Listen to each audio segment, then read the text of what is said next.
Sure, you can find pre-made panel templates online, but drawing your own is an important and overlooked skill, as a good panel design and flow is a completely underrated component when it comes to creating a good manga or comic page.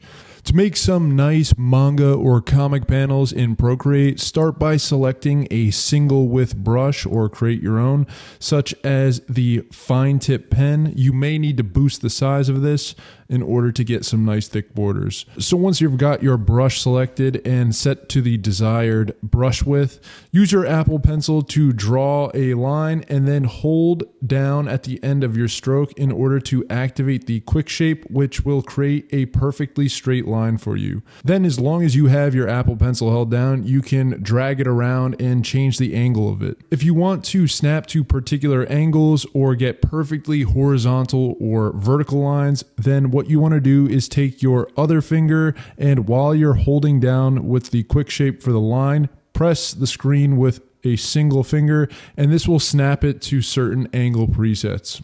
Finish off by drawing the rest of the sides to your panel, and just make sure that the edges connect, and if you run over a little bit, you can always just erase any extra.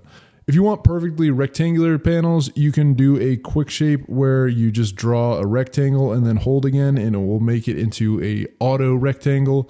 And you can then just copy and paste this by duplicating the layer. But personally, I find when all the panels are the same shape, it gets pretty stale. Anyways, that's pretty much it. Thanks for tuning on in, and we'll catch you next time. Adios, amigos.